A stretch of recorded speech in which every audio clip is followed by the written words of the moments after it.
Survivor specialist Phil and Will are back, much shorter than last time, and this time we are going to be podcasting about the worst Survivor players to ever make a finale in any way, shape, or form.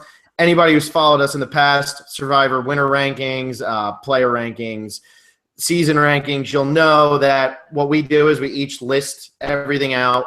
In this case, it was 1 to 20. We each made our own list of 1 to 20 of any player who made the finale. We have a lot of ties because what we did is we then merged the list together by creating the rating system. If you put them as number 1, they got 20 points. Put them at 20, they got 1 point. Compile the two lists, come up with the Phil and Will official 20-person list, and that's what we are going to bring to you today. What do you think, Will? Well, it's usually a pretty good system, but here I don't know if it works so well because looking at this compiled list that we have now, I see people that shouldn't be as high as they should, but the only reason they're so high is because we both listed them. And I imagine that, I haven't looked at every part of all three lists, your list, my list, the compiled list, but I imagine there are a lot of people that didn't come up on mine that were on yours and then vice versa. So it will be fun to kind of talk about those players who we completely missed. And then we'll probably get into some arguments because my list is perfect as it always is. You're wrong. I have something to say here, though. There's only one person that we both had on our list that did not actually make it to the final list. Should I say who that is now? Because we're not going to say. That's interesting that a player like that could exist. Maybe we both had them at like 20, or we had them both so low. Yeah, we both. Let me pull it up right now. You had them at I had them at number 16, and you had them at number 20. Might as well just say who it is because they're never going to get brought up on the podcast again. Spoilers. It's Kim Johnson. We both had her on the list, but she just did not get enough points to actually make the final compiled list. Yeah, and Kim Johnson isn't even that bad of a player. But there were difficulties making this list. I'll explain the difficulties I had. You can explain the difficulties you had.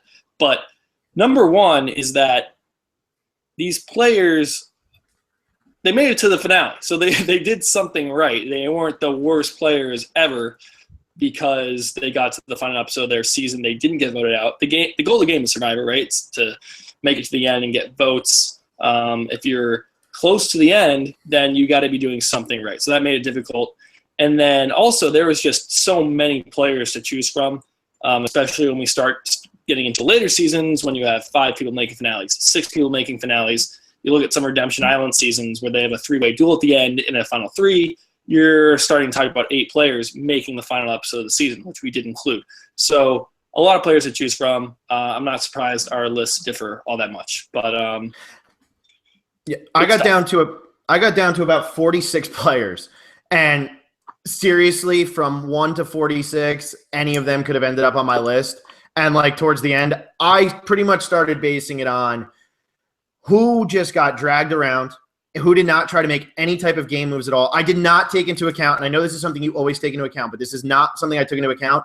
I did not take into account somebody who, had they gotten to the final, would have beaten somebody else that they could have sat next to in that final, just because I don't think that makes you a better player. There are some really good players who finished 4th place and would not have won in the final 2 no matter who they were up against, as opposed to somebody who finishes 3rd, would have beaten the person who got 2nd, but like they did absolutely nothing all game and got dragged around, just happened to be in an alliance and got pulled all the way through. So I really think that's what it came down to for me, because there were 46 players, and I texted you at that point, and I was like, dude, there are so many bad players who have made finales, like so many bad ones, so many goats that just didn't make it to either the final tribal or something. It happened a lot. Right. And I think another, I don't know if you use this as criteria. My main criteria was if you had gotten to the end, or if you did get to the end, like if you got voted out 4th and didn't make it, or you did go to the final tribal council and lose, did you ever have a chance to win? Were you drawing dead the whole game? And I think so many players that make it to finales and make it to final tribal councils were pretty much drawing dead since the moment they stepped out on the island. This is a reality show where we have big personalities, big characters who create drama and conflict on television and not necessarily are there to play the game and win the game. A lot of those players make the finales because a lot of those players are cast. So I looked at it kind of by that way. And I also looked at it as if you took this player and put them on an average season during their era, that is to say, like if you took someone from the early seasons where strategy wasn't as big as a factor as it is now, where you really just had to be likable and not make that many enemies and just not betray anybody, that kind of gameplay that worked earlier. If you were playing in that era, I base you on that criteria. If you're playing in season 30, well then you have to make strategic moves if you want to win. That's how the game has evolved. So I did take into account the era they were playing. But we'll get into it. Like if you take a player on an average season, well, yeah, would they have a chance to win? And a lot of these players didn't have a chance to win, and that's why they're on the list. Yeah, and one of my big ones is I threw out everybody from season 1 right off the bat because although Sue, Rudy, Wigglesworth, not very good players, as we saw with Wigglesworth in the last season, you cannot sit there and tell me that they are one of the worst 20 people to ever make a finale because they went into it completely blind, and they're smart enough that they made the damn alliance. So even though Rudy and Sue aren't going to go down as like the best players ever, they can still go down as icons, but they're not the best players ever. They, they're just not – they're not as bad as some of these other people who have had time to look. Number one, and I'm not going to say who it is, but we'll get to it. My number one person you didn't even have on the list. So we were thinking on a little bit of different wavelengths, at least in terms of that. Well, I haven't even looked at that yet. I don't even know who that is. So I'm going to kind of try to keep it blind. I know you filled in the compiling of the list, so I'll have to gauge. That's very interesting, the player you thought is the worst player to make finale. I'm surprised. But let's get into it. Let's start at the bottom. We'll obviously talk more about our reasoning as we discuss each player. So let's kick it off here. Yeah. And this is great because we start tied for 20th. So there's actually 21 people on this list. One of these people I had on my list at number 10. The other one Will had on his list at number 10. And so this is kind of like where when there's so many, with the seasons, we're obviously both going to have seasons on the list, which makes it a lot easier. But in this situation, there's so many people. We have a tie between Denise from China and Eliza from Vanuatu. Will put Eliza. I put Denise. I don't even think they're same caliber in terms of badness. I think that Denise blows that out of the water as a bad player. I obviously disagree with you completely. And again, this goes back to my drawing dead criteria where I think Eliza could play every season of this game, all 32 seasons with infinite cast members, and she will never end up victorious because she annoys the hell out of people. People don't like her. You spend enough time with somebody and you don't want to reward that person $1 million. Denise, on the other hand, is a lunch lady from where? Wisconsin or Nebraska? Some like middle nowhere, like hardworking lunch lady with a family. You can find more scenarios where Denise is in a final 3 or final 2 and getting votes from the jury, whereas Eliza is someone that, may have a better sense for the game, may have better strategy, but has very low self-awareness, is not going to be able to get votes at the end of the game, and that is the ultimate goal. Dude, but in terms of being a bad player, you literally just said that Denise is a better player or a worse player than Eliza. Like you just said it because you said that Eliza has more game awareness and everything else. Denise has nothing. She just comes into the game as a lunch lady, and you're going to say that that makes her more likable where she could win in some scenario. Do you forget that the season ended? They offered her money and she lied. Nobody likes Denise. Denise was never going to get a vote. She was dead in the water as soon as she stepped on the island because people were like, forget this lady. She never fit in. She just lied. Oh, my God, dude, that's so true. There's no way. Eliza Orleans made moves. She sucked, but Denise did nothing. Absolutely nothing. I think this will be the ultimate disagreement of the entire podcast because there are seasons where you can find yourself surrounded by other bad players who are worse than you and still come up with a win. And we've seen situations like this happen, especially you look at Amazon where Jenna, who is not the strongest player on the season by any means, ends up winning because she was against, Matt. And you can even look at San Juan del Sur where you have 2 finalists in Missy and Jacqueline that really never stood a chance. But if you imagine that season being a final 2 and Natalie Anderson isn't there, then one of those 2 people are going to win the game. And when you look at it as if you across the board have these players play multiple seasons, infinite seasons, and run, not that we're going to actually run computer simulations, but that's the way I looked at it. If you're going to put these people through some sort of algorithm that judges their ability to get votes at the end of the game, that is the ultimate goal, to get votes at the end of the game and be the sole survivor. Denise infinitely has more chances of that happening than Eliza. No, it's just stupid because Denise doesn't play you're Survivor. Eliza plays Survivor. Denise does not play the game. Eliza plays the game. This is a worst players podcast. Eliza coming in and being annoying, yes, that makes her a bad player, but Denise doesn't even play the game. See, that's like sitting there and playing Monopoly and you have to roll for the person every time, but they could still win. They could still win, but you're rolling for them every single time and deciding whether you buy the property. It is the utter complete opposite, because you're starting with a player that Denise has slim chances to win because she needs very, very specific circumstances available to her to actually get to the final three with people that haven't done as much of her or are more dislikable than her. People like Denise, right? Like she was in an alliance. People thought she was friendly. She had some fun moments.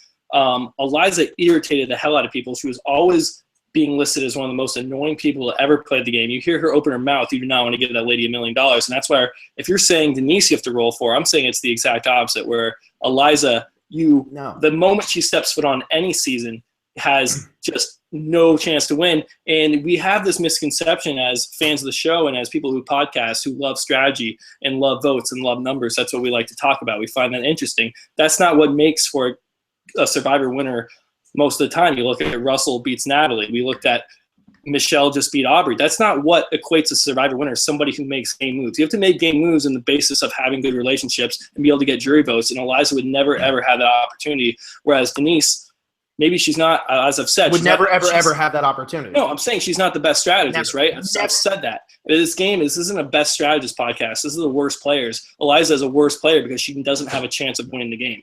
So neither does Denise. Denise never ever wins. And I think Eliza's a bad player. I agree with you that she is a bad player at this game. But to sit here and say that you would have to roll for Eliza, no. Eliza gets out there, game. She plays, and she might not play it well, which, trust me, she was there. She was in my top 30. She was right there. She was on the cusp. So I don't disagree with you so much on this as I'm making it seem. It's just that to sit here and say somebody like Denise is a better player just because some situation where she sits in a final three with Philip Shepard and Brandon Hance, and she would win because she's a lunch lady and she's likable. But that would never, ever, ever happen because the three of those people would never take over a game. But that's more likely. They would never take over a game. But it's more likely than Eliza ever getting votes ever against anybody. I mean, you could speak. What the hell is that? Honestly, what it comes down to is... You just hit an ad. What's that? I just hit an ad and everything just started playing really loud in my ears. Go ahead, I'm listening. What I'm saying is if I'm voting, let's say it's Eliza and Denise sitting at a final two, and you have someone like Eliza who thinks she's self-aware and thinks she's making game moves and is trying to play the game, but ultimately failing and having any control and actually making big moves. We never really saw her. We saw her interest in the game and her excitement for strategy. We never saw her be successful with it. So you have someone like that who is annoying, obnoxious, and really gets on your nerves for 39 straight days versus someone like Denise who is loyal to her alliance and didn't piss anyone off and who was very, she pissed everybody off. Nobody liked Denise. Goddamn lunch lady. That's all James said. Damn lunch lady. Can't that was James. He made fun of everybody. James didn't like her. Courtney didn't like her. Amanda didn't even like her. None of them liked her. Nobody liked Denise. Denise was a pity party. Nobody liked Denise. You need to go watch China again. Nobody liked Denise. Nobody. Denise got dragged through that game. Look, every player that, I mean, you can imagine Denise winning Survivor. Honestly, I can't. I think it's possible. Eliza, I can never imagine winning, and that's what honestly it comes down to. I cannot imagine Eliza actually getting votes ever. Denise, I can. The fact that you don't even have Denise on your bottom 20 players to make a finale though blows my mind.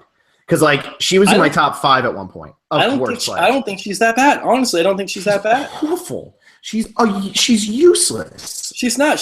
She was not that bad at challenges. For a female player, she's very strong, right? Like she didn't have that moment in the food challenge where she did very well. She was strong physically. She's someone that's going to always make it to the merge. If you're going to take out weak players, she doesn't piss people off at camp. Very strong chance of getting the merge. And then on any given season, circumstances can happen where Denise makes the final 3 or final 2 against someone she can beat, especially because she is loyal. She's proven to be loyal. She has all these benefits of staying a long player in seasons. Like Eliza, it might get voted off number 1 just for getting on people's nerves. I'm telling you, if you ran some type of mystical algorithm that just went through every season, like Denise is going to end up winning more than Eliza. Guaranteed.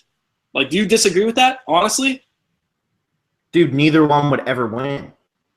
Neither one would ever win. There's just no way. I don't care about your little mystical algorithm. If we want to do a mystical algorithm, we could find a way that Tommy Wiseau's Room is the best movie ever made. If we want to do a mystical algorithm. Like, we could find a way that that would win Best Picture because it would just happen to be up against in a year where every single movie that was ever made was absolutely atrocious. So The Room just happens to be the best movie made that year. Like, it's so hypothetical. And like, I get that this is a hypothetical podcast. That's exactly what I'm saying. There's no way to measure it. And so, to the best of my knowledge, Denise has a better chance of winning a given season than Eliza. If you put two of them on a season, like, Denise wins more times than Eliza does. I'm sorry, and I know it's not what we value as fans of the show and as podcasters. We don't value the pity party. We don't value you look, Amber won this game by sitting next to Boxing Rob, who's a much better player.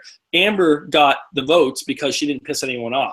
If Denise sits to somebody who is like Russell or like one of those power players who thinks they're in control and thinks all they need to do is be strategic and not worry about jury management, take Denise to the end as a GOAT, that can very well happen. Denise very well might win. It might win the majority of times in those situations. So you have to look at what we've actually seen from Survivor and not just base this on our own bias of enjoying strategy. There is no bias. I hate Eliza. I absolutely hate Eliza. You value strategy over the personal story. I don't value strategy over anything. I thought Michelle deserved the win last season. I defended Michelle the entire damn season. You can't sit here and tell me that I value strategy over everything else. You're the one who sits here and breaks down how this player is better than this player just because they made this move. Kenny's the greatest player to never win. Like, get the hell out of here. Get out of here. Let's move on to the next one before I pop a damn blood vessel. We can talk about this till 4 a.m. Can we move on to the next one? Because it's a tie again. I'm ready. All right, let's go to the next one. Here we go. Tied again, 18 and 19. Missy, who I will not defend, and I did not have her on my list, and Scout. How did you have Missy on your list? Dude, you know what it was? She was in my she was like my number 20.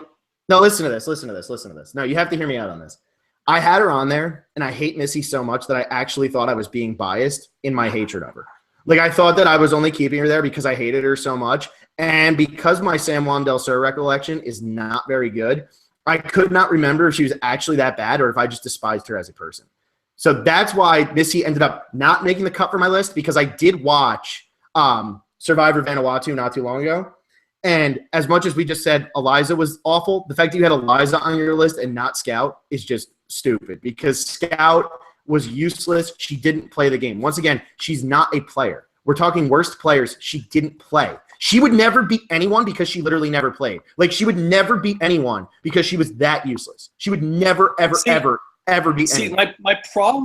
My problem with this, like, not playing argument is that it just doesn't hold true, and especially in older seasons, like, you have players like, and I'm not saying I'm going to let some people can get on me like, oh, these players play, these are winners. I'm not saying these winners are undeserving.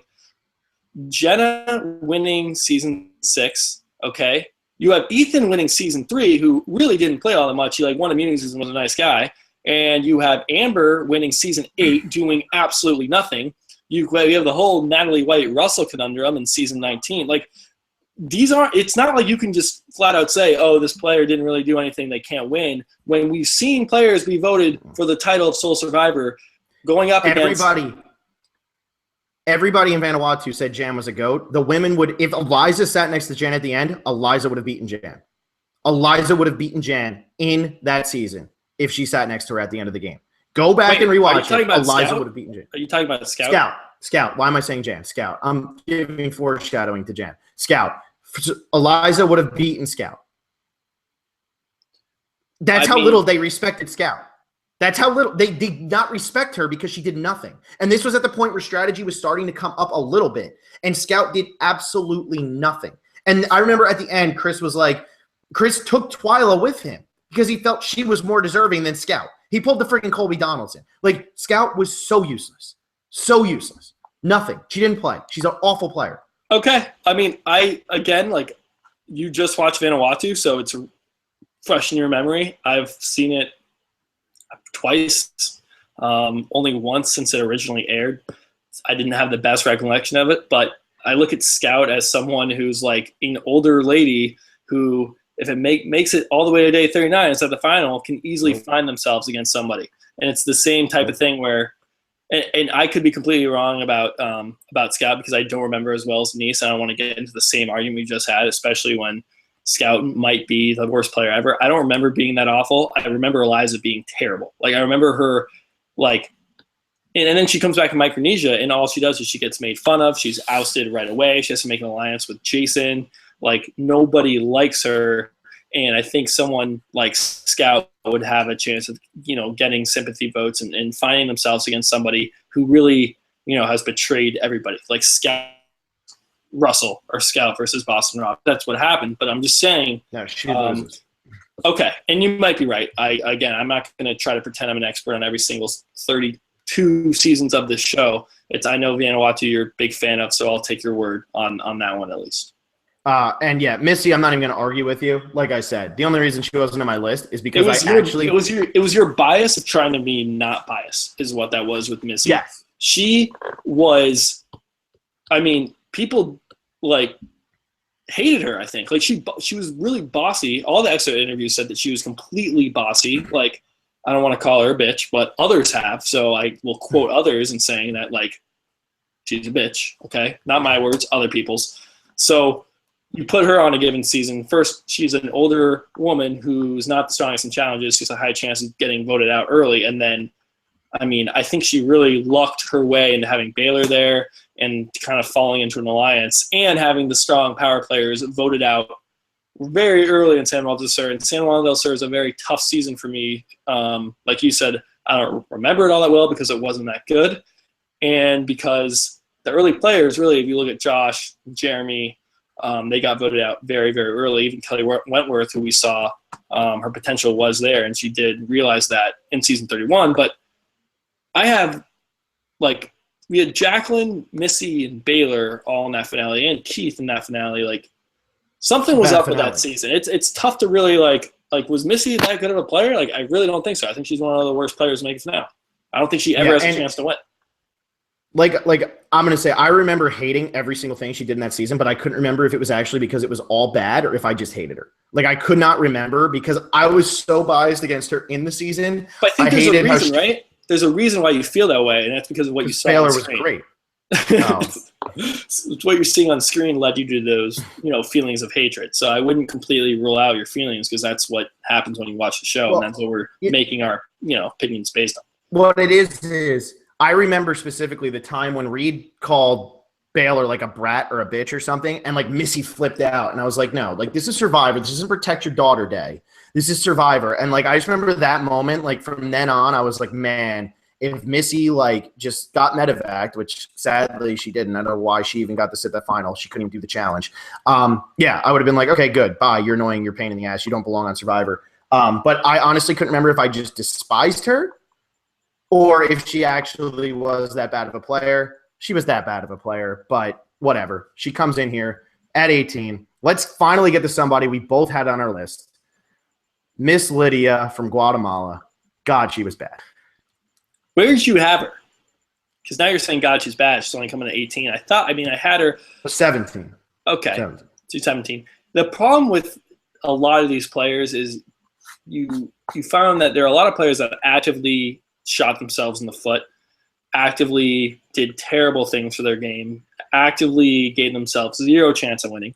And then you have players who kind of took the exact opposite approach where they did nothing at all to benefit their game. And there are a lot of these players. Lydia is one of these players who did pretty much nothing. I mean, she, I guess, was loyal a little bit. But I don't think she made that many good personal connections. I mean, just because you vote with someone consistently doesn't mean you're a friend of them. I think you really have to connect on a personal level, just not on a vote level.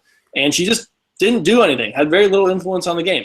And there are a lot of players that will come up on this list, I'm sure, that fall into the same kind of category. And it's very hard to rank them and differentiate between who was worse at doing nothing. Which is literally my argument for Scout and Denise, because they both did nothing. And Lydia, likable, did nothing. Never would have won. I think Denise did. There's a situation where more she could than win. Lydia. I think Lydia was like kind of pestery and annoying and more of a worrisome for the people in Guatemala that while Denise was actually voting and had personal relationships with people who she was voting with. At least that's how I remember. Denise was a big member of what is it? I forget the name of the tribe. The Red Tribe. Like she was Folong. The tribes always screw us up. Everyone who listens knows this, but she was like integral to that team, and that team ended up being the alliance that won in the end and like made it very far. So I give Denise credit there. Where Lydia, she kind of, I forget, maybe there's a tribe swap or she bounced around, and she never really was in that core group of people playing that game, and that's why I put her on the list. Okay, there's another person much like that who's actually not on the list. Butch, same thing as Lydia. I'm surprised he wasn't on your list because he didn't end up making this final list, and I'm surprised somebody like Butch wasn't on your list because he's the same thing as you. Just not remember Butch. I remember Butch, and this mainly for me, like I said earlier, I judge based on the era they played in, and at this point, when they're going out to film 5 and 6, only 4 seasons had aired. Well, no, they all saw season 5 when season 6 aired. Interesting. Okay, I didn't know that. I don't think that would really change anything, but at that point, strategy, though we had winners like Hatch and Brian Heidick in seasons 1 and 5, they weren't. Well,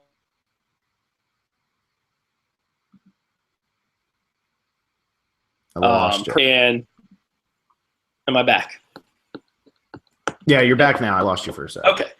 Anyway, if Butch had played in a later season, I would have put him on the list. But because I think generally Butch was very well liked by everyone in his cast. I know he had an obsession for firewood that might have started the fire that burned down their camp when they went to a challenge.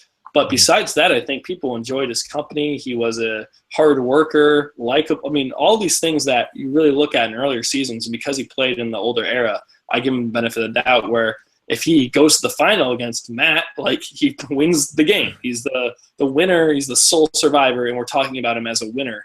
And he had a chance. Like I'm not going to say he's one of the worst players ever to make a finale when he had a chance to win. Especially when we're talking about. I don't think he would have beaten Matt. Matt got one vote. I disagree with that. Matt got one vote. Yeah, I know, but there was some. They might not have respected Jenna most of the game, but by the end, she won the 2 challenges at the end, and challenges towards the end were very big in those early years of Survivor. Matt against Butch, Matt wins. Butch is just I don't know. Butch never wins. I mean, anyway, not a big deal. That's your opinion. I would disagree. I think Matt, like, people were very, very like creeped out by Matt, and I know a lot of that was played up for the edit. But you have like direct quotes, even from someone who can't hear what he's saying, say that dude creeps me out. Can't even hear what he's talking about. Yeah. Just the way he acts is creeping me out. So I think when, again, you're handing someone $1 million, are you going to give it to Butch or are you going to give it to the guy that weirded you out the entire season?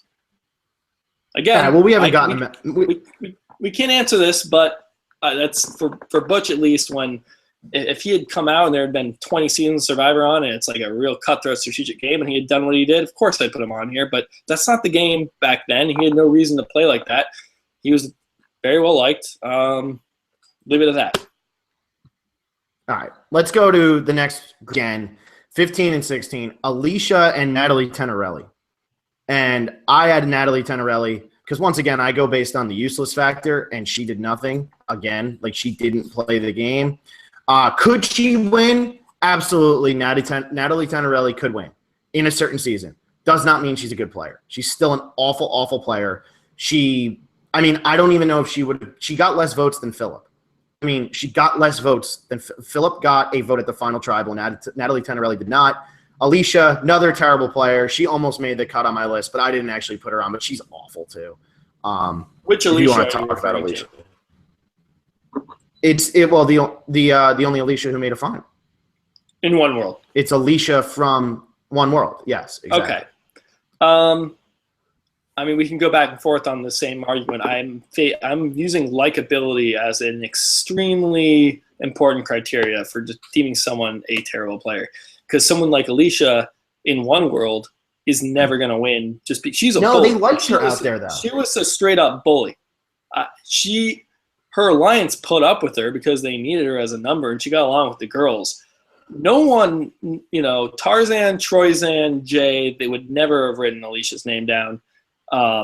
And then when you're dealing with that season specifically, you have all these other girls that pretty much played the same exact game. I don't think anyone's giving her votes at all. And if she plays on another season, she probably doesn't even get that far in most of them. And then Natalie Tannerelli, I consider putting on the list. My problem was that I think for how young she was and how kind of screwed she got by having Boston Rob on her tribe for a fourth time, and how that season, she was 19 playing with Boston Rob's fourth time, and it was her first time. It's kind of a raw deal, and she still got to the end. And I know she was his little puppy dog and didn't do all that much, but it wasn't at least an accomplishment for her to make it to the end. And I know that's kind of lame, she's made it to the end, but she didn't do any. I hear that, and I get that. I understand where you're coming from, but I think if she were to play again, or if she was just played for the first time on a different season, I think we see someone who is a better player. She told me she was dumb. I don't think she was dumb. I don't think she was. She goes on a season. I don't think she's going to shoot herself in the foot like most players I have on this list that actively are killing their own games by just speaking a few words. That's not Natalie Tannerelli. I'm going to be honest with Redemption Island. I had there were 8 people in that finale. Most people ever in a finale. The 7 people that weren't Boston Rob were the last, that was that grouping stayed together for so long as I was shrinking down my list because they are all so bad. They were all such bad players. I guess with the exception of maybe Mike Chazelle or whatever, just because he never really had a chance. He got stuck on that dumb tribe and he never had a chance, but he made the finale. But the other 6, I mean, you got Grant, Ashley, Phillip, Natalie Tannerelli, and Matt Elrod. Those are that's just terrible. I mean, all of them could be on this list. They were all awful. Yeah, it's hard to Matt Elrod. If he's not on that season, if he's on an all newbie season, he might do very, very well. He might. Oh no. Don't get into Matt Elrod yet. Don't talk about Matt Elrod yet. We're going to talk about Matt Elrod very shortly. Don't talk about him yet. All right. I mean, Redemption Island's a very tough season just because it was literally a dude who should have won the season in season 8 coming back for his 4th time against an all newbie cast, except for Russell, who got voted out early because of his reputation. It's such a hard, I don't think Ashley was all that terrible. Could she have tried to get Rob out earlier? Yeah, obviously. That's one thing they didn't see. But when you have someone like Rob who literally had figured out Survivor, honestly had figured out this game only by playing 3 prior times and having that experience, which will never, or very, low chances of someone like that playing for a 4th time. I know we have Sari and Ozzy. That's why I kind of stumbled there because they are coming back for a 4th time. Yeah. Believe it or not. Yeah. Oh, man. But they aren't even the caliber of Boston Rob. So Redemption Island's tough. Let's I guess move on. Yeah. All right. Number 14 is Matthew from Amazon, which we touched on already as he was just crazy. I still think Butch is a way worse player than somebody like Matthew. I think there's plenty of worse players than Matthew. Matthew was not good. He got 1 vote against Jenna Maraska, but I don't know. There's just he was a bad player. He was a very bad player. Rob Cesternino dragged him through the game, but Rob Cesternino dragged everyone through that game. And I don't know. Do I see why you put him on here? Absolutely. I just think that there's worse players than him who made finales. I mean, that's fair, and we already had the Butch Matt argument. I think Butch has a pretty good, solid shot at beating Matt. I guess what you were saying, it really heavily depends on who wins immunity, and Matt's more likely to win immunity. I get that argument, but man, Matt was weird. Matt was very, very weird. You can go and look at the Funny 115. I think there are 2 Matt videos on YouTube that are just, I mean, you see portions of this guy, you see the edited version of him, of whatever they show 45 minutes per 72 hours, and we're getting his weirdness. Being on an island with that guy, camping with that guy, I don't know how you give that guy $1 million. I really don't. And I think someone like Butch, you can't. We don't have to hit on it. We disagree, but it's like I see Matt as being one of those players who completely has no self-awareness, which is so necessary to winning this game.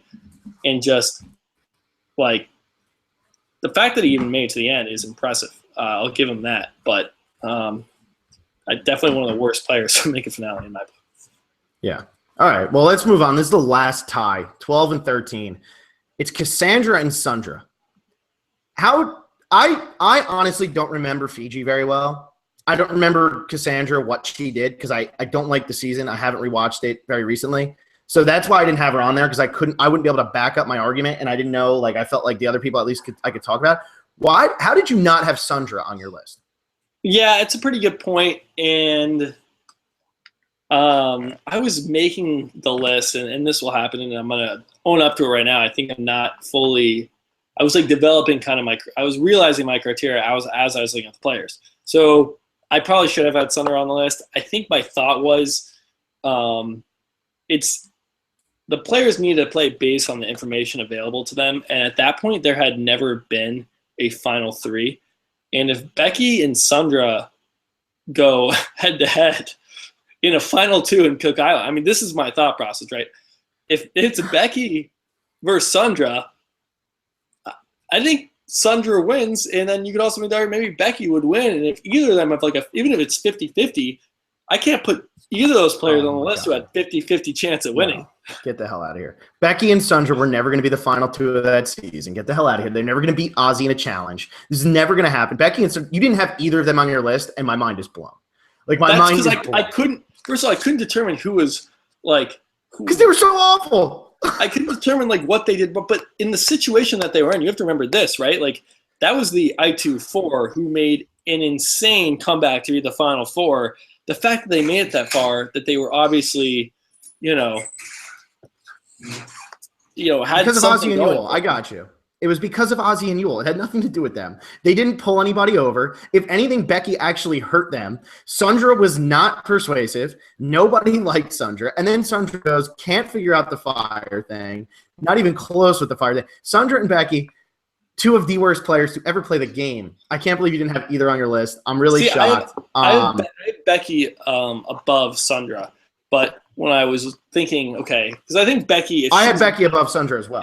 If she's not – so they don't start off on these like race tribes, and it's an average normal season. I think Becky could maybe do well. I think she was pretty not that she was super influential, but she definitely discussed things with Yule. I know this is the argument she made at her final tribal council, which isn't an argument to win, but it's not an argument to win against Yule, but could be an argument that she would fare better on a different season.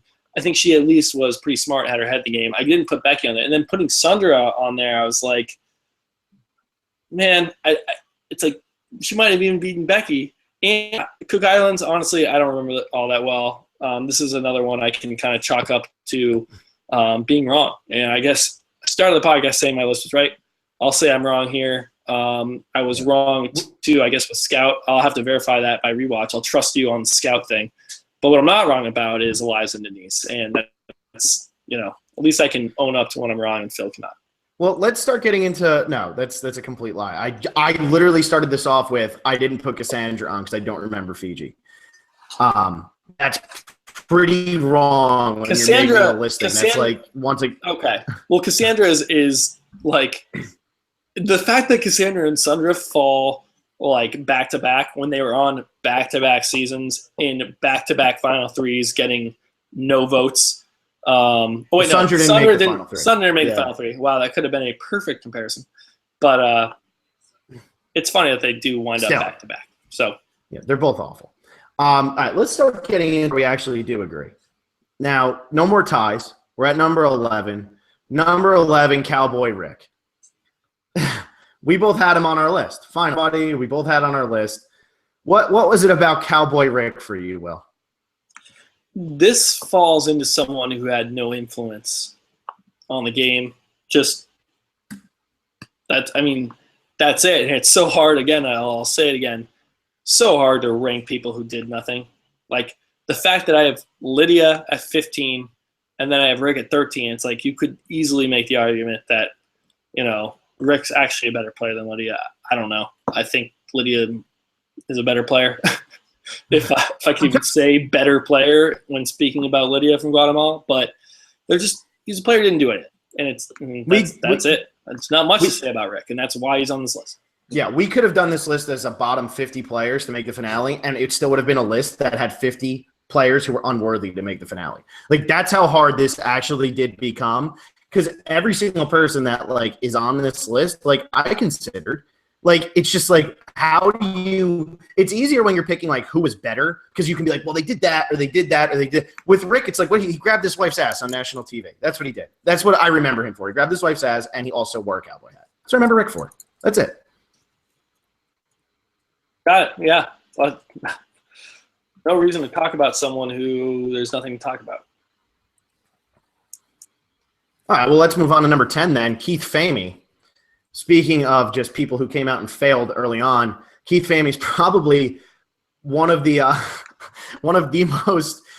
most despised early season characters, and it's really not because he was a bad person. It's just because he was kind of an idiot.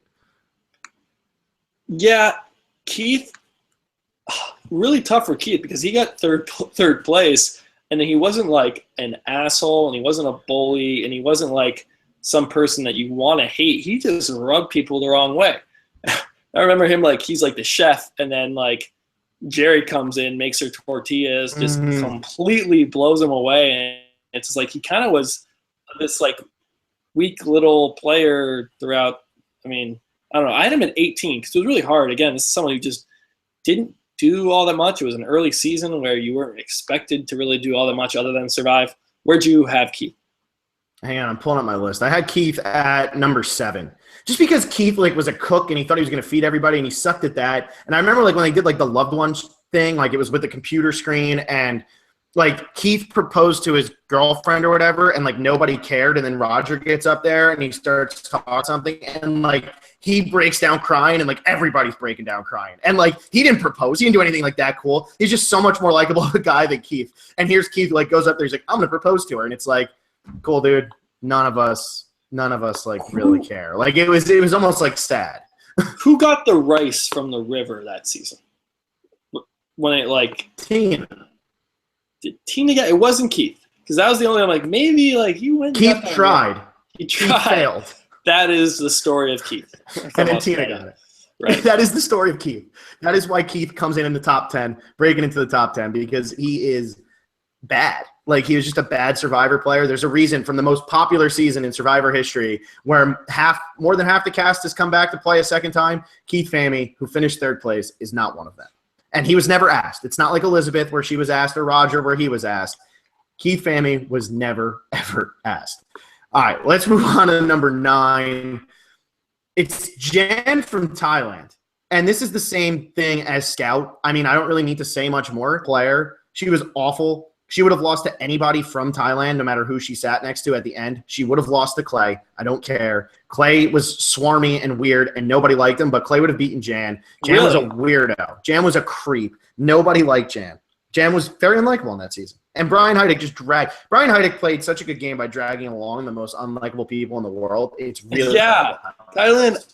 Okay, again, Thailand's a season that I am not super familiar with. I don't remember Jan being a super weirdo. I remember Clay Jordan being miserable. The fact that he got 3 votes is shocking. But I remember him being just what? I'm just laughing about how you describe Clay Jordan because that's exactly how I just remember him playing golf and everybody being who likes Clay Jordan? Yeah, I don't think no one liked that guy. And I think that I don't know. There was part of me, I guess, when ranking these players where if you were an older woman who kind of didn't step on anybody's toes and played a loyal, sound game, and if you were especially in an earlier season like Vanuatu or like Thailand, I kind of gave you a pass.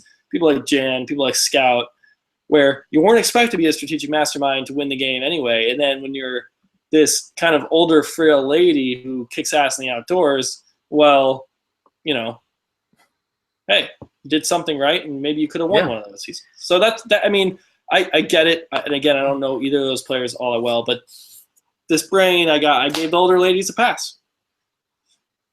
I'm noticing. It's almost like you felt bad for him. So we'll move on to somebody you did not give a pass. I felt bad for them. I think other people are more likely to feel bad for them and then more likely to give them $1 million and win the game. No, Jam was awful. I don't think anybody gives people money because they feel bad for him anymore. Hasn't happened. So you sincerely believe like she loses to Clay Jordan? It would have been.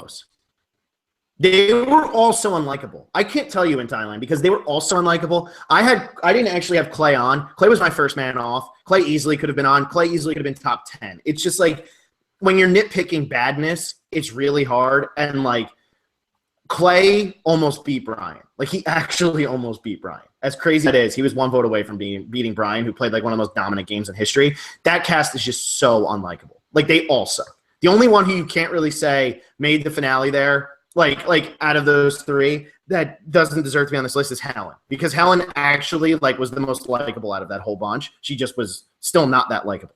Right. She's like a Kathy. I did not. Yeah. I didn't put Helen on the list. Yeah. No, I know. All right, let's jump to Sugar. Go ahead, because you despise Sugar. Sugar on my list. I think Sugar played the game. She found idols. She played too emotionally. Absolutely.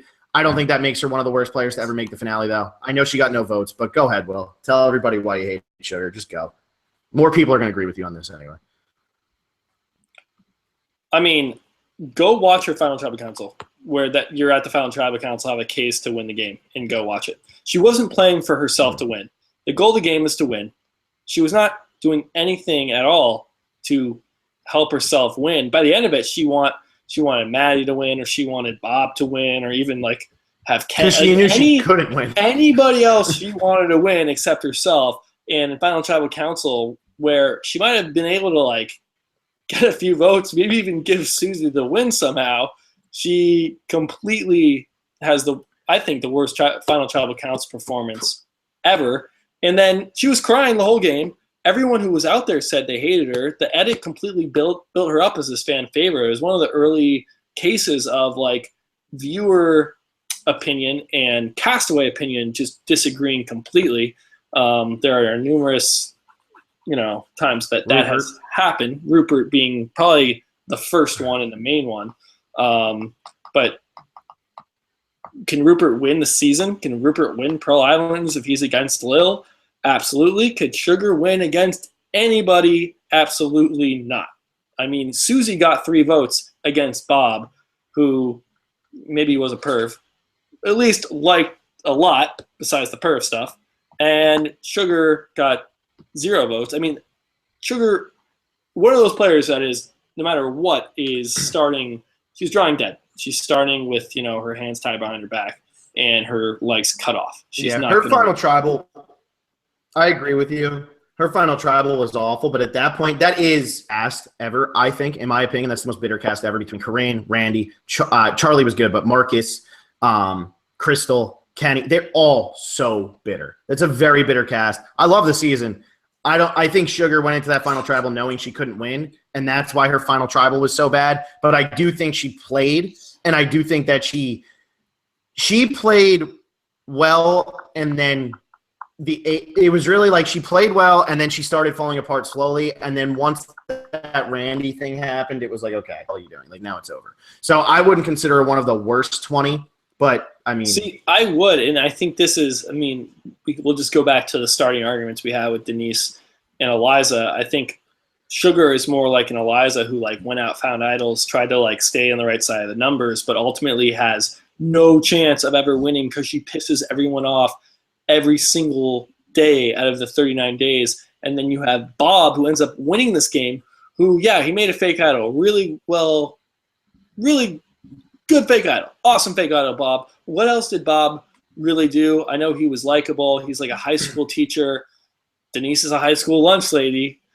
Call me crazy, but people like Bob who are older and who work in high schools and have families, they get these votes at the end, even if they don't play Mashville games. And then we watch these shows on an edit where they're editing the whole show where Bob's the winner. And we go, wow, Bob, what a great guy. What a great guy. If Denise wins China, we're seeing a very different edit of Denise. And again, I don't want to make this like direct comparison between the two, but I think it's an overall mindset that we have as fans and as super fans who podcast and listen to podcasts that strategy and making moves and idols reigns over everything, and it is simply not the case and not true. And I think Sugar Bob is not completely parallel to Denise and Eliza, but it definitely supports my side of the argument. Sure. I'll give you that one for now.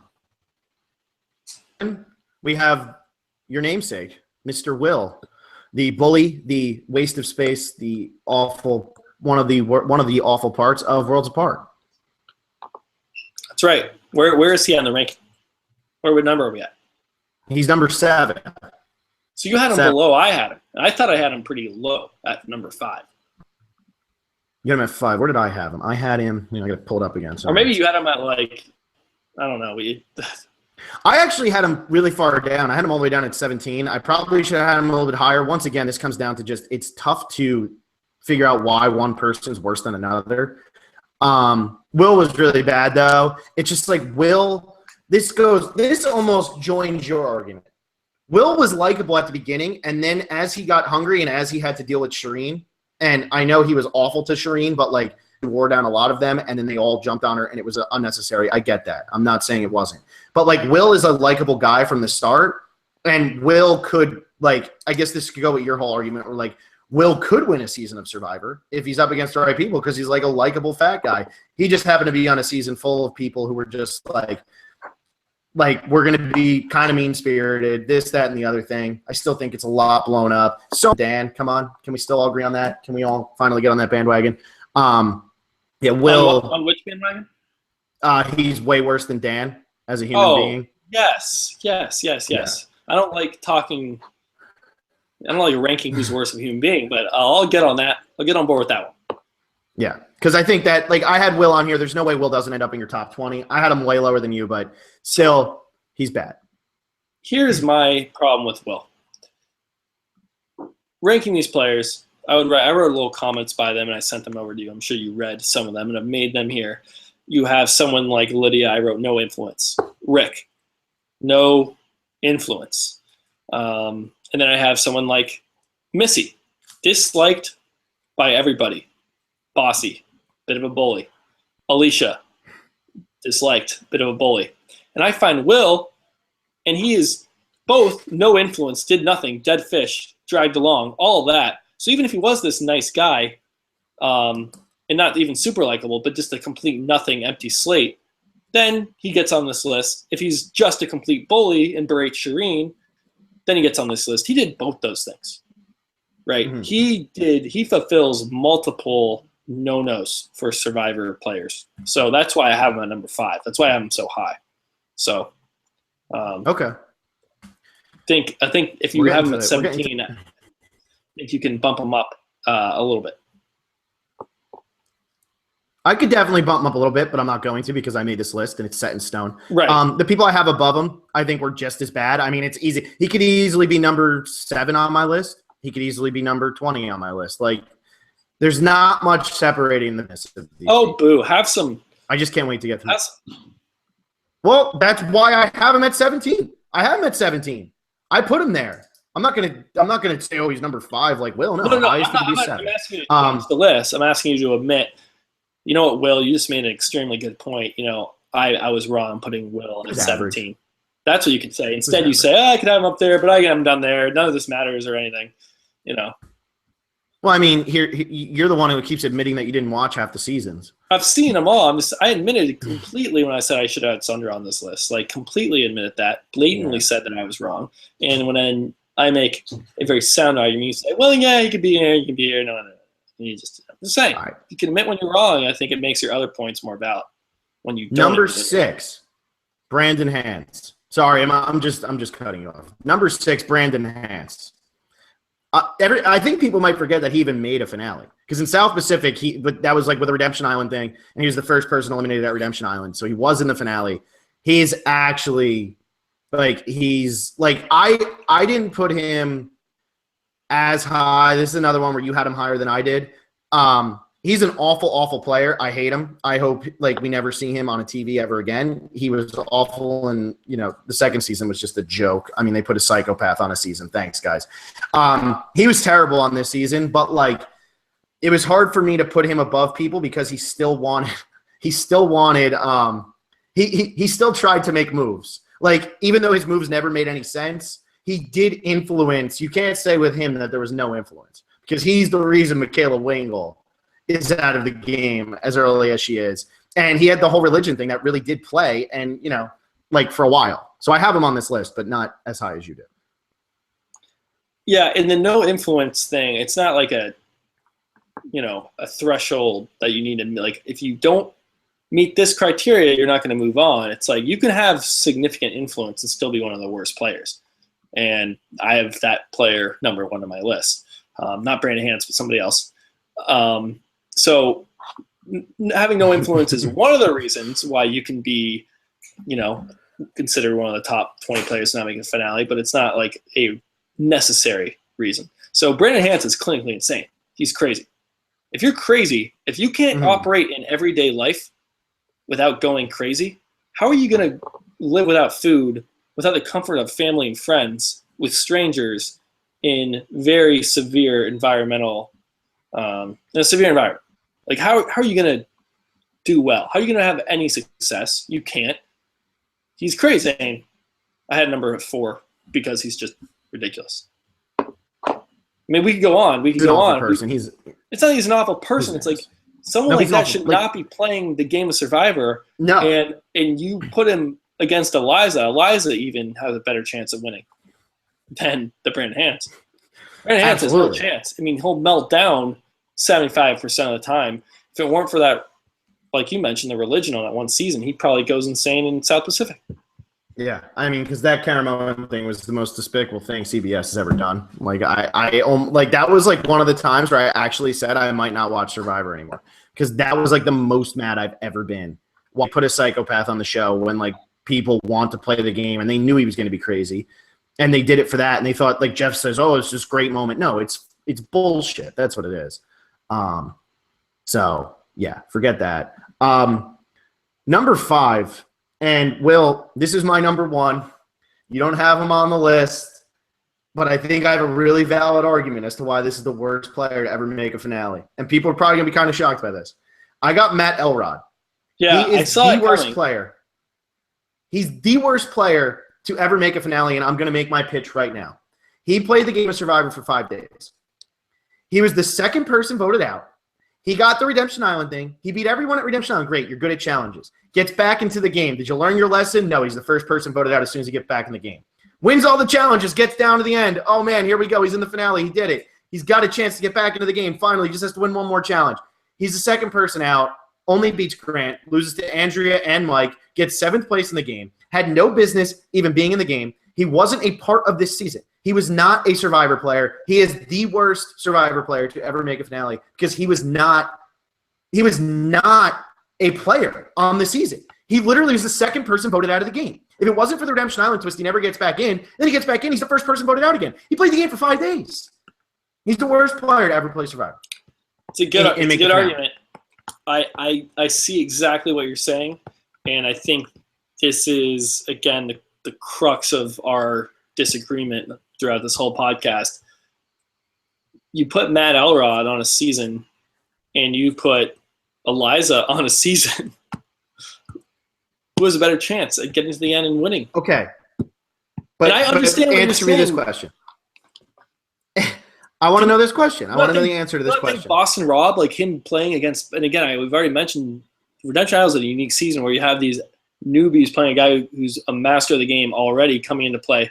Well, maybe not a master coming in, but someone who's very skilled, has had tremendous success going, to the finals in season 8 when he should have won. Maybe not should have, but did very well, right? Comes back for his 4th time against people who've never played before and he feels threatened by Matt Elrod, gets him out, and then feels threatened when he gets back, and Matt buys it. But Matt did this to himself. You're basing this off like him interacting with Boston Rob solely. Like if Boston Rob isn't on his season, and I know he was, but if he wasn't, Matt Elrod can make good relationships. Like you put him just on like Surviva Nicaragua. Like who says Matt Elrod can't make relationships and win the game? I think he very well can. But because he's on Redemption Island and then he gets included in this finale, which, you know, like, should we even include people? And people include people that are like already voted out.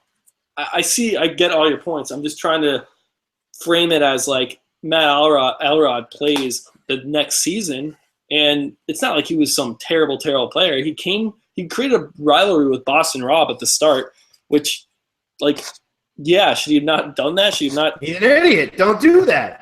Right, but it's his first time playing against a guy who's playing 4 times. Boston Rob's gonna beat him. And he also goes over. He's shaking the hands of the other team, which is drawing a target on your back. You come back from Redemption Island, a chance, and you're wishy-washy with it. He's an idiot. He was awful. He made 2 huge mistakes. He got voted out because he made 2 huge mistakes. It's not because of Boston Rob. He made 2 huge mistakes. You could have just had a perfectly decent first-time player who could have seen the same things that Matt Elrod was doing. It was just terrible. He did it to himself. Yeah, there was Boston Rob. And this whole argument of like, you know, oh, Matt Elrod could beat Eliza. Okay, who's more likable? Like somebody, I'm trying to think of the best second boot ever, the most likable second boot of all time. They're probably more likable than Eliza, but you can't tell me they're a better player than Eliza. They're still the second boot. Like you can't sit here and be like, oh, well, that second boot could have played any season. But that's where we disagree, because you have people that come across like just terrible, terrible situations. Like we have to realize that luck plays such a huge role in this game, and that's we have Kelly Wentworth going out 4th in San Juan del Sur and then getting 4th place in second chances full of all-star returning players, and she was very skilled. You have tribe swaps, you have things, you have people that just don't fall on your numbers, and I know you can do a lot to influence these, you know, decisions that are made by the tribe, but that's not always the case. And I'm looking at an individual, not exactly what happened on their seasons. And that's why I stand so corrected when I don't include Sundra, because I was looking at a specific example. And overall, I think, all right, I should have put Matt Elrod on this list, but to have him number 1, I think is a bit crazy, because you have someone like, should I say my number 1 right now? But he made the mistakes. Well, we're getting there next. He made all the mistakes though himself. He made these mistakes himself to get voted out. He put himself in these. It's not like Kelly Wentworth, where it just so happened that she was hot and she was like, we should get rid of her. Put a target on his back. Both times he got voted out of the game. He put the target on his back. It's not just that Rob was scared of him or intimidated, but no. He went over and made dumb bonehead mistakes that you don't even see other players in the game make. Going over and shaking the other team's hand after you win. Nobody makes that mistake. I can't remember the last time anybody did that and actually like did it in like a situation where you weren't already right next to each other. It wasn't like post-merge. Like the tribes, I've never seen that happen. And like it's just so terrible. Like he made the mistakes himself. So okay, that's fair. I think he's the worst player. That's fair. I don't even remember him going up to. I mean, this is from Redemption Island, a season that I try to block out from memory until we have to remind ourselves about the horridness of that season. I try not to think about it all that much. That probably has something to do with it. I think you make really good points, but I think my number 1 still is by far number 1. So, and our next person on the list. The number 4 is Philip Shepard. I have a number 1, and the people that I had, and I haven't even mentioned this brought it up yet, but like people in my top 10, are they there because someone wants to take them to the end and beat them in the jury? Like if that's the only reason you're in the game, you have to be a pretty bad player where, 10 days, 14, someone is looking at you and saying, hey, this person sucks. This person is not getting votes. I want them sitting next to me so that the jury will give me $1 million. And players like this, I have, very high on my list. And I think Philip is like the perfect example of a player that was just dragged to the end because of how unlikable he is. Philip has no shot at ever winning. He could play 100 billion seasons. He does not win any of them. Matt Elrod could play 100 billion seasons. He might win 100,000 of those. He might win 50,000 of those. So I don't know how you can say Matt Elrod is a worse player than Philip Shepherd when Philip Shepherd was instantly realized by Boston Rob. Philip Shepherd got a what? Philip Shepherd got a vote he got a vote against Boston Rob. He actually got a vote at the end in the final tribal. I know. I mean, just saying. What I'm saying is when you have someone who makes the finale for the only reason is that they could be beaten by another player, that's someone who. But that's everybody on this list. Come on, that's everybody on this list. It's not everybody on this list. The whole GOAT strategy. The whole GOAT strategy only usually comes into play, when you're at final 6, maybe final 7, and earlier seasons, maybe final 5, where you're like, okay, I got to figure out who I'm sitting next to. Now it's more like you got to start thinking about who you're going to the end with when you hit the merge, right? Philip, this was like Rob pretty much shook his hand and was like, I'm taking this guy at the end.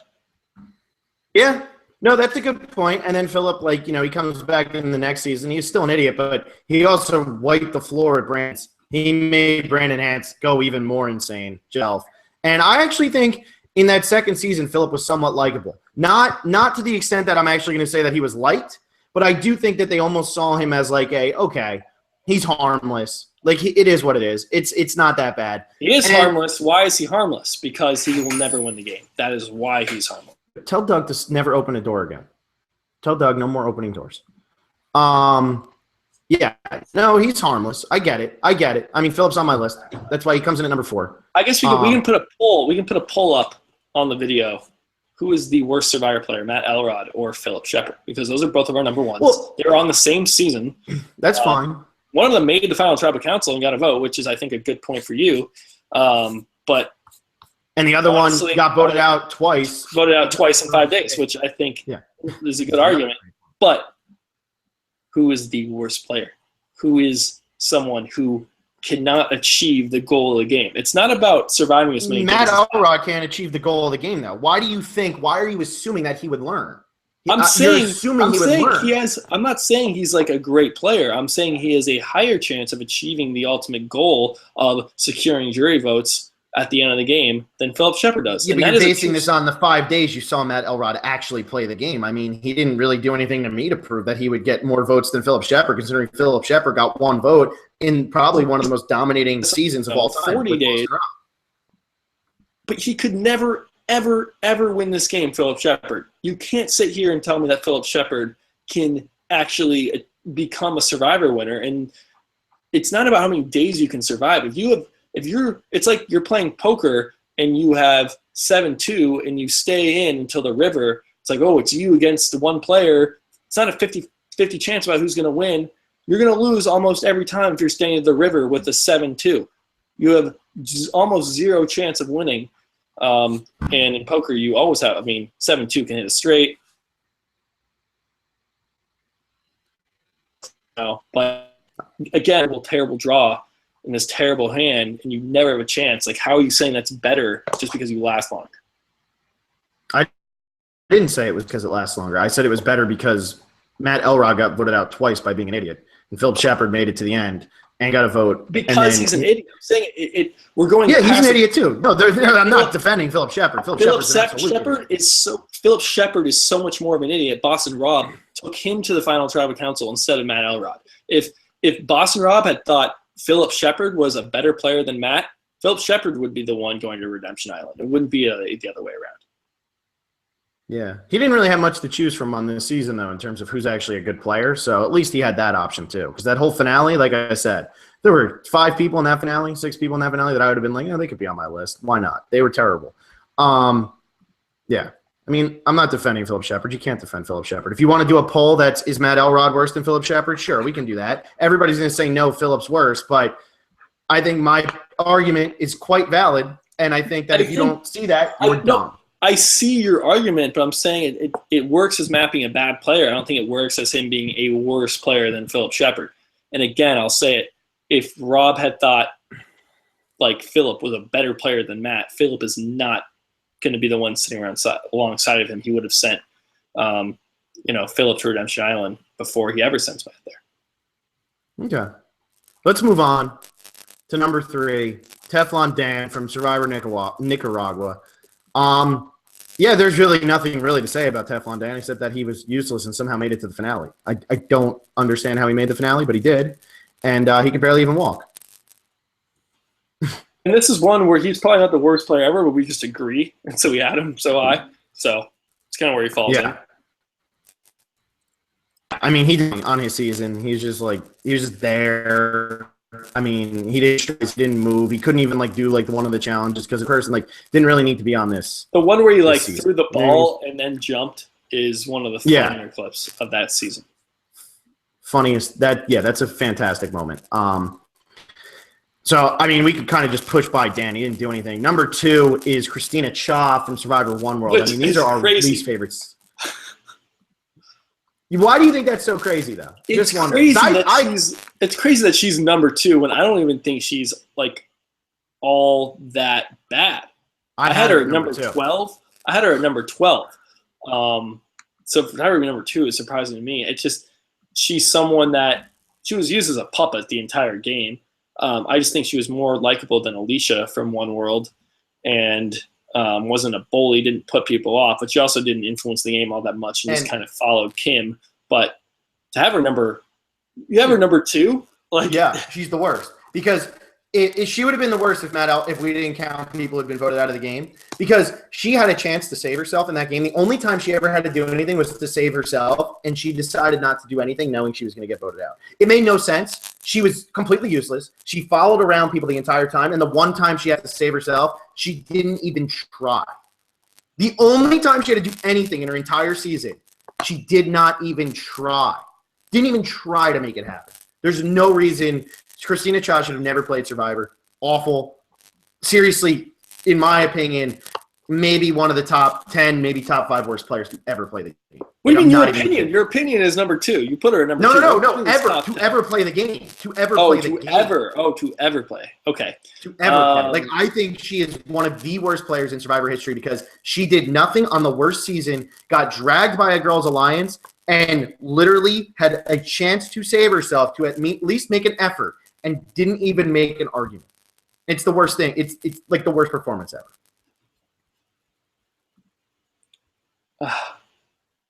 I think this is another case of a player getting. Christina Cha would never win. Absolutely, it's an example of a player getting absolutely manhandled by an extremely talented top level player, where you have Boston Rob just outwitting and manipulating Mount Elrod to a T, just controlling his brain, being one step ahead, and you have Kim doing the same thing where she's but Kim had never played before. I know. I think Kim is a better player than Boston Rob by many, many. I think just so much better. Kim's a better player than Boston Rob. I mean, Kim takes the 2 most likable people in her alliance and still blows them out. Rob can only win if he goes with, Philip and Natalie Tannerelli. So I think Kim's much, much better, and that has an influence. If we want to throw up another poll, who's a better player, Philip Shepard or Christina? I mean, I don't think it's close. I'm surprised that you have Christina. That's this high number 2.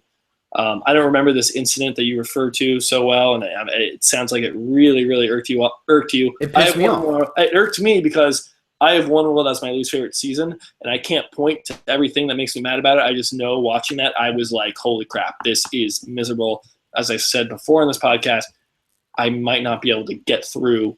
Or I wasn't able to get through One World when I tried to rewatch it. I just stopped. I don't even know when I started. I think I watched the Genius South Korean reality show, which is unbelievable. And that was great. It was a blessing, actually, because that show's awesome. One World sucks. I only watched One World once, and I still remember the Christina Cha moment at the end of the season. It's the worst moment ever. It's so brutal. It's so painful. It stuck with me. It bothered me. Let's move on to our number 1 worst player to ever make the finale. We both had her at number 3. if you didn't see this coming by now, I mean, watch older seasons. Lillian Morris, the worst player to ever make a finale. And really, I don't think there can be much of an argument on this. I mean, she's one of those people who could actually lose to a Phillip Shepard because nobody liked Lil. That's actually a good point. She could lose to Phillip, even though I do have Phillip as my number one. The thing with Redemption Island, you knew that it was part of the game. The Outcast twist, that's not part of the game. That was just complete bullshit. She was a third player voted out of Pearl Islands. And then, man, she has a terrible final tribal council, just absolutely terrible.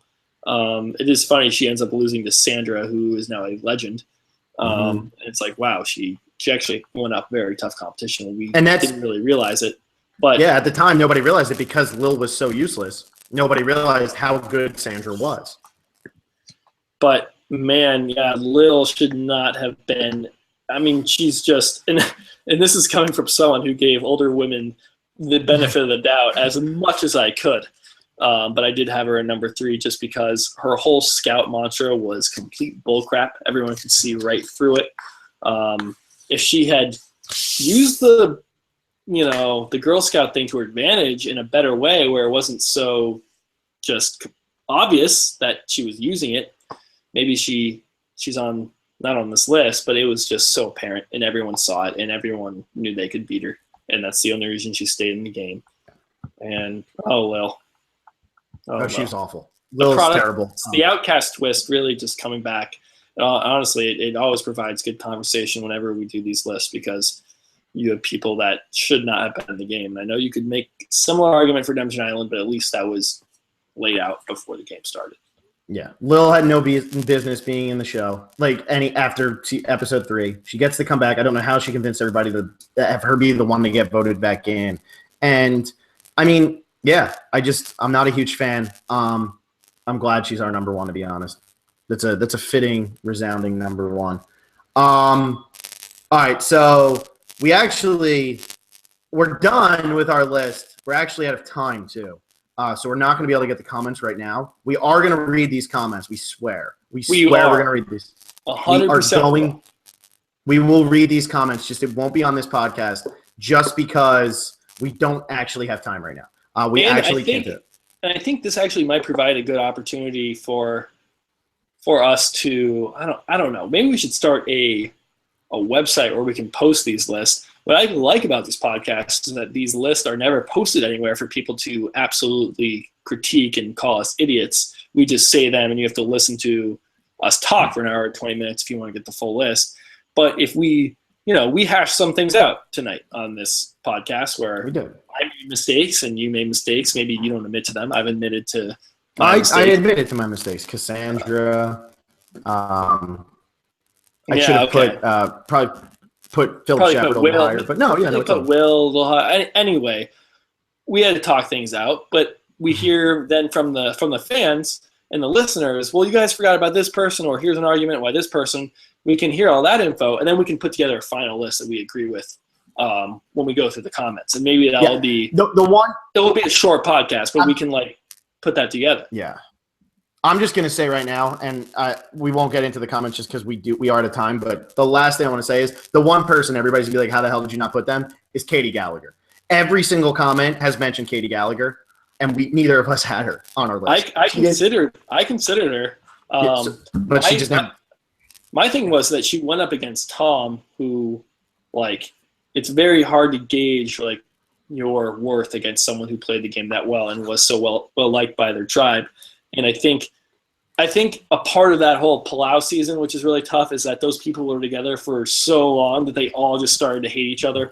You had Ian, who was this really cool, chill guy, quit the season because he thought he did some things wrong morally. It's people were going nuts out there. They had no new people in their tribe. It honestly an experience in Survivor that we'll probably never see again because of all the tribe swaps. But holy smokes, those people hate each other. I don't really – all the negative stuff that came out about Katie Gallagher, I have to take it with a grain of salt. And she did, I think, have good relationships early on in the season, and she might fare pretty well on a season that doesn't have an oolong.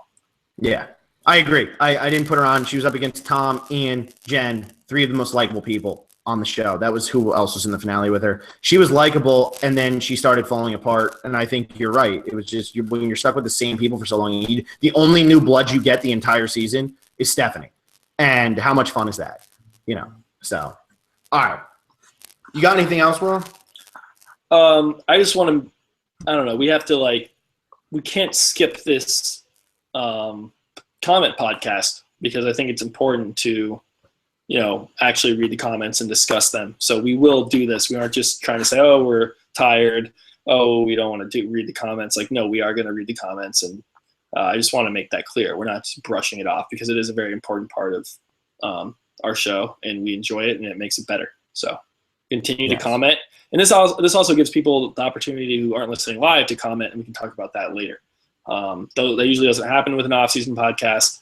I know we do the power rankings and our recaps during the season, and we read all those comments because there's time in between episodes and all that stuff, but we don't really have that opportunity when we do these rankings, but I want to make this clear that we will get to this. Cool. Sound good? Yeah. Okay. Sounds good.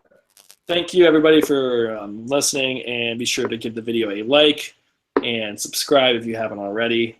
We're excited for season 33 coming up. We should get cast announcements pretty soon. Getting tired. We'll see you guys later.